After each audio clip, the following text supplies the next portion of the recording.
அன்னவைகள் புதவை ஆண்டாள் அரங்கற்கு பண்ணு திருப்பாவை பல்பதியம் இன்று செய்யால் பாடி கொடுத்தாள் நற்பாமாலை பூமாலை சூடி கொடுத்தாளை சொல்லு. இன்று மார்கழி மாதம் 4ஆம் தேதி. அனைவருக்கும் நல்லதே நடக்க வேண்டும் என்ற பிரார்த்தனையோடு நாம் நிகழ்ச்சியை தொடங்குகின்றோம். ஆண்டாள் நாச்சியார் அருளி செய்திருக்கக்கூடிய திருப்பாவையில் 4வது பாசுரம். அந்த 4வது பாசுரத்தில் பார்த்தீங்கன்னு சொன்னாக்க, ஆடி மழை கண்ணா ஒன்றும் நீ கைகரவேல் ஆடியுள் புக்கு முகுந்து குடார்த்தேரி ஊழி முதல்வன் உருவம்போல் மெய்கருத்து என்று அப்படி ஆண்டாள் அற்புதமாக பாடுகின்றாள். அது ஆடி மழை கண்ணா என்று சொன்னால் என்ன அர்த்தம்? அந்த இறைவனையே கண்ணனையே மழையாக நினைத்து, அவன் நீர் வண்ணன் அல்லவா, நீராக இருக்கக்கூடியவன். ஆகையினால் ஆடி மழை கண்ணா என்று குறிப்பிடுகின்றாள். அடுத்து அன்பர்களே, ஊழி முதல்வன் உருவம் போல் மெய்கருத்து என்று மேகத்தை பார்த்து சொன்னாள். மேகத்தை பார்த்து ஊழி முதல்வன் உருவம் போல் மெய்கருத்து என்று சொன்னால் என்ன அர்த்தம்? மேகமானது கருப்பா இருக்கு. அது எப்படி இருக்கான்? அந்த கண்ணனுடைய நிறத்தை போல இருக்கு. அதனால அந்த மேகத்தை பார்த்து ஆண்டாள் சொன்னா, மேகமே நீ கண்ணனை போல் கருமை நிறத்தை வேண்டுமென்றால் நீ எடுத்துக்கொள்ளலாம். அதை போல் நீ கருப்பாவனா இருக்கலாம். ஆனால் அவனை போல உன்னால் கருணை மழையை பொழிய முடியாது. நீ அவனை போல உருவத்தை வேணா வச்சுக்கலாமே ஒழிய அவனை போல் உன்னால் கருணை மழையை பொழிய முடியாது என்று. இதற்கு உதாரணமாக நம்முடைய பெரியோர்கள் ஒரு அற்புதமான விஷயத்தை சொல்வார்கள். என்னன்னு சொன்னாக்க, அன்பர்களே, ஸ்ரீரங்கத்தில் ரங்கநாத பெருமானுக்கு அப்படி நாச்சியார் திருக்கோலம் என்று அப்படி மோகினி அலங்காரம் செய்தார்கள்.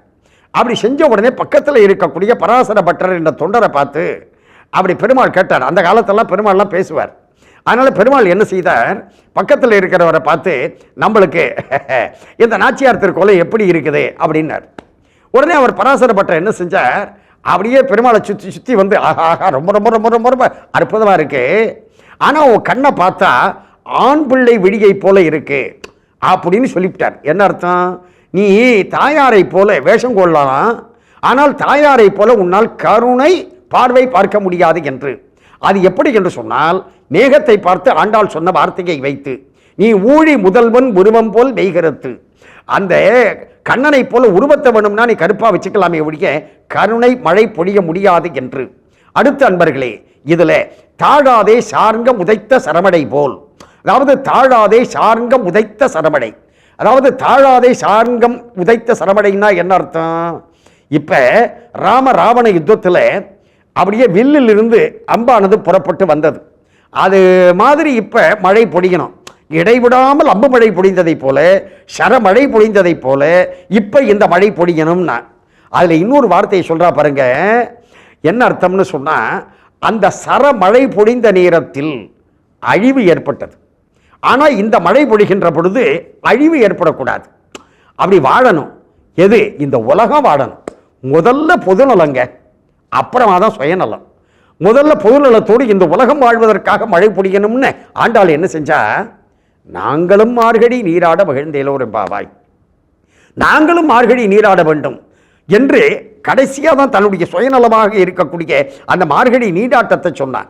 முதல்ல பொதுநலம் என்று. இந்த பாட்டில் பார்த்தீங்கன்னு சொன்னாக்க, இந்த ஆண்டாள் நாச்சியாருடைய பாசுரத்தில் தமிழ் தமிழ் என்று நாம் சிறப்பாக கொண்டாடுகின்றோம் அல்லவா. இந்த தமிழுக்கு இருக்கக்கூடிய சிறப்பு ழ அப்படிங்கிற எழுத்து. இந்த ழங்கிற எழுத்து பாதி பேருக்கு வரவே வராதுங்க. சில பேரை பார்த்தீங்கன்னா ழன்னு சொல்லவே மாட்டாங்க. தமிழ்னு சொல்லுங்க தமிழ் அப்படிம்பாங்க. வெள்ளிக்கிழமை அப்படின்னு சொல்லுங்க வெள்ளிக்கிழமை அப்படிம்பாங்க. சில பேருக்கு இந்த ழங்கிற வார்த்தை வரவே வராது. ஆனால் இந்த பாட்டில் பார்த்தீங்கன்னு சொன்னாக்க, தமிழுக்கு இருக்கக்கூடிய சிறப்பான எழுத்து ழ என்பது 10 இடத்துல வருது. ஆழி மழை கண்ணா அப்படின்னு எண்ணிக்கிட்டே வாங்க. அப்படி 10 இடத்துல அந்த ழ அப்படிங்கிற வார்த்தை வருது. அந்த வார்த்தை வரக்கூடிய இந்த அற்புதமான பாசுரத்தை இப்பொழுது நாம் கேட்போம். நாம் அந்த ழ என்ற வார்த்தையையும் எண்ணுவோம், கண்ணனையும் எண்ணுவோம்.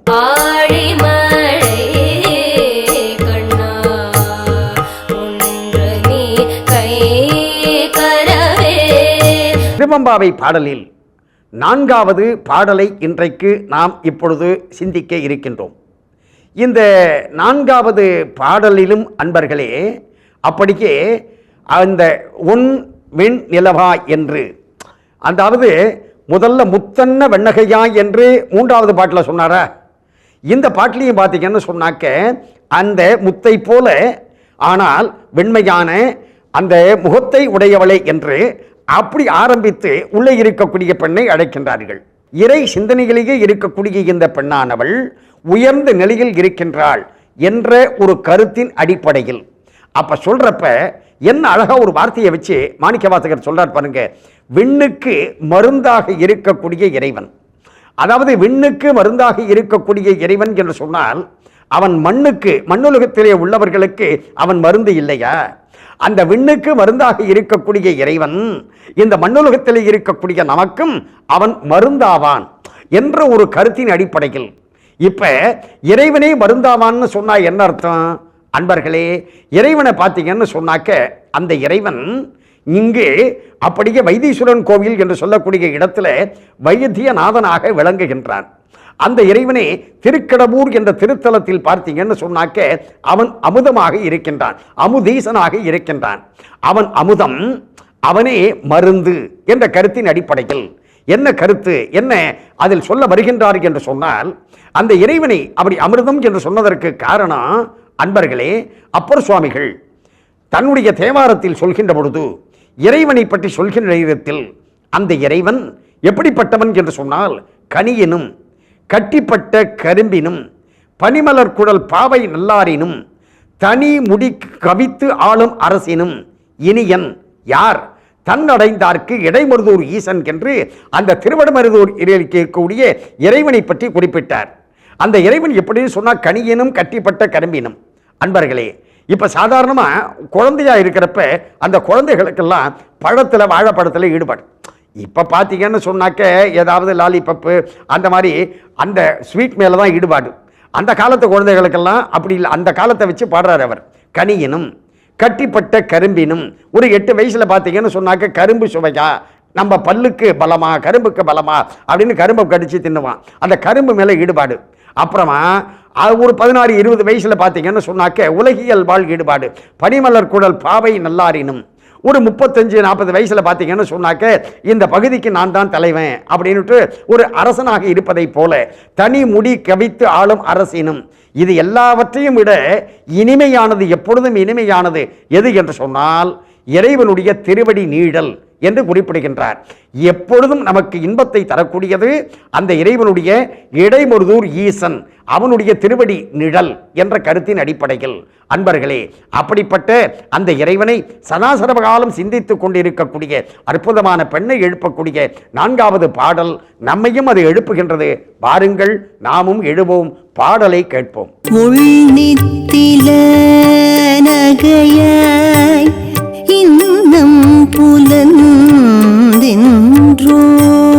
அன்பர்களே, இன்றைக்கு சென்னை மயிலாப்பூரில் அப்படி அருள்பாலித்து வரக்கூடிய ஸ்ரீ மயூரவல்லி தாயார் சமேத ஆதிகேசவ பெருமாள் ஆலயத்தை நாம் தரிசிக்க இருக்கின்றோம். வாருங்கள் தரிசிப்போம். திருப்பதி வாசா, திருமகள் நாதா, திருமலையானே உன்னடி சரணம்.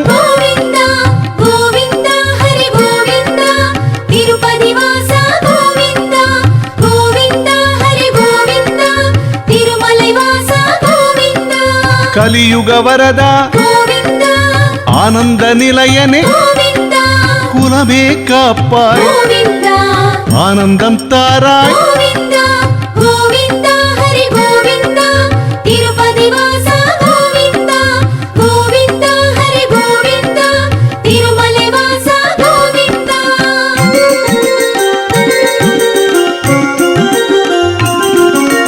வைகுந்தவாசா ஏழையின் நேசா குலமே காப்பாய், ஆழ்வாரமுதே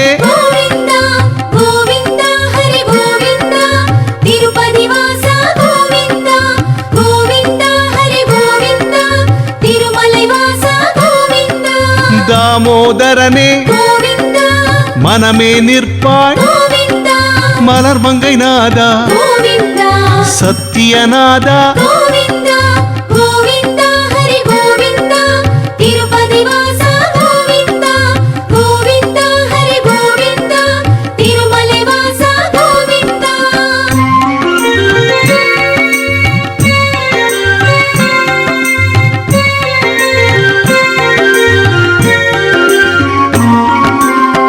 ஆதிமூலமே கோவிந்தா அலங்கார பிரியனே கோவிந்தா உத்தம புருஷா கோவிந்தா உன்னருள் தாராய் கோவிந்தா கோவிந்தா ஹரி கோவிந்தா திருப்பதி வாசா கோவிந்தா கோவிந்தா ஹரி கோவிந்தா திருமலை வாசா கோவிந்தா ஆண்டவதூதா கோவிந்தா பாதமே தந்தாய் கோவிந்தா கீதையின் நாதா கோவிந்தா பரம்பொருள் நீயே கோவிந்தா கோவிந்தா ஹரி கோவிந்தா திருப்பதி வாசா கோவிந்தா கோவிந்தா ஹரி கோவிந்தா திருமலை வாசா கோவிந்தா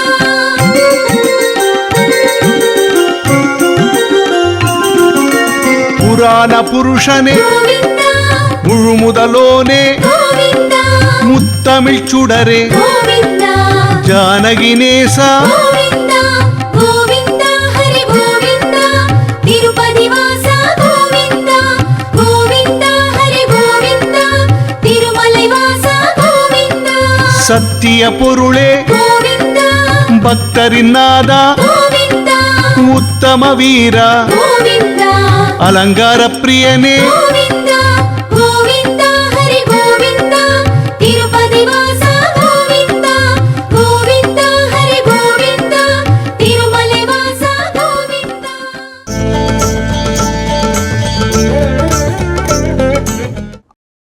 இன்னும் பல வீடியோக்களை காண சன் லைஃப் சேனலை சப்ஸ்கிரைப் பண்ணுங்க.